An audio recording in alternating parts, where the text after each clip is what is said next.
on a sunny spring day when I was in college, and I was out on the campus lawn throwing a softball around with my brother. And when we were done, he said, let's go get a pitcher of beer at the Lion's Den, which was a bar that we went to quite often. And I said, I want to, but I can't go to the Lion's Den because I think the black bartender who works there might ask me out. And my brother said, oh, he seems really cool. I think that would be great. And I said, really? You wouldn't be mad at me if I dated a black guy? And my brother said, mad at you? I would be mad at you if you wanted to date a black guy and you didn't date him just because he was black. And so I married him. Not my brother, the bartender.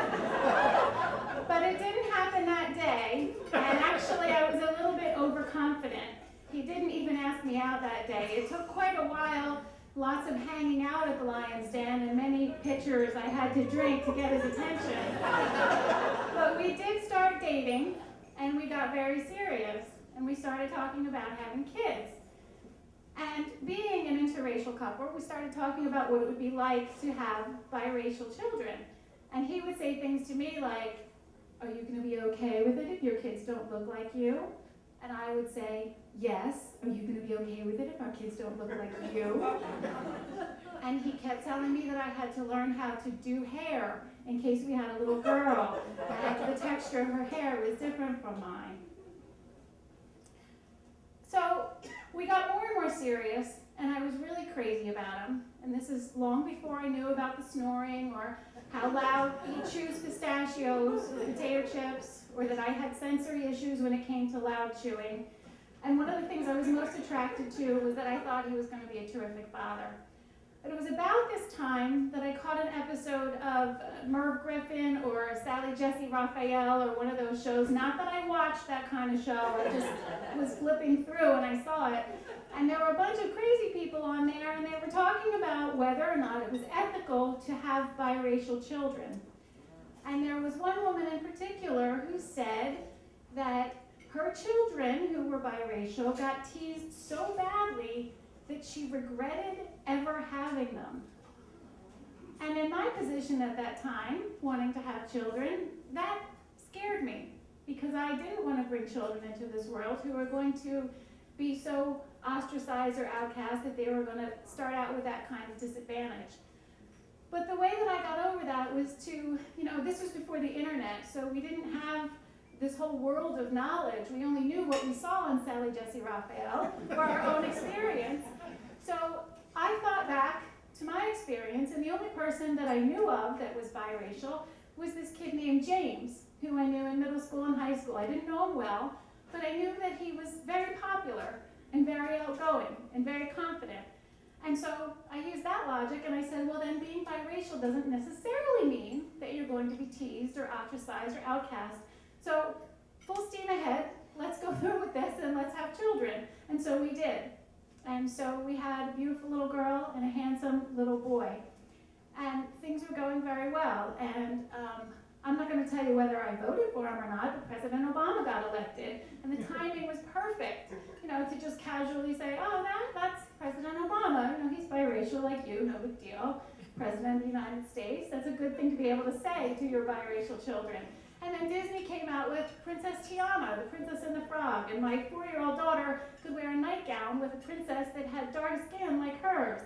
And that was good. And I started to think that maybe it was an advantage being biracial, because they got approached to do a few modeling jobs, and I can see how advertisers can cover everybody with one kid that looks like a little bit like everybody. And so they've done some modeling jobs, and I never got to the point where I was thinking, racism's over, but I was feeling pretty good and life was pretty easy. And then about a year ago, I was driving in the car with my daughter, and she said, Mom, I have to tell you something. And she said, last week, at church of all places, something happened and it felt like segregation. And she said a little girl, not a member of our church, but a friend that someone had brought, came up to me and said, I don't play with black people. And it was like a punch in the gut for me and for her, of course. And I suddenly felt very naive that I thought this was all going so well and we haven't had any issues. And my mind was spinning, and I didn't really know what to say to her to make it better and to give her the confidence that she needs for the future when she'll obviously have to deal with this again. But I said to her, well, what did you say? And she said, I couldn't say anything. I was just too surprised. I just said, okay. And I felt even sicker that she didn't know how to respond. And then I said, well, what did Amy say, who was a little girl at our church who had brought the girl that made the comment? And she said, oh, Amy? Well, she said, and she turned her back on the girl that had made the comment. And I instantly was filled with such love and such respect for this little 7-year-old Caucasian girl who instantly had the courage to shun her friend that she had brought to an event who had made such a negative comment to my daughter. And I'm so grateful, and I instantly had hope, and I know that my daughter will have and my son will have incidents like this in the future, but this little 7-year-old's courage gave me hope that in the future things are changing and things will continue to get better and incidents like this will be fewer and fewer. So I'm so grateful to her, and I'm so grateful to the middle school kid who was biracial, the only one that I knew of, who obviously had issues that we never even saw, whose name is actually James Franklin, who is the new head coach of Penn State football, who was a great example for everyone. I'm grateful to him that he had the courage to be who he was and to live the life he's living. And I'm grateful to my brother, whose one comment gave me the courage to do what I wanted to do and have the beautiful kids that I have today. Thank you.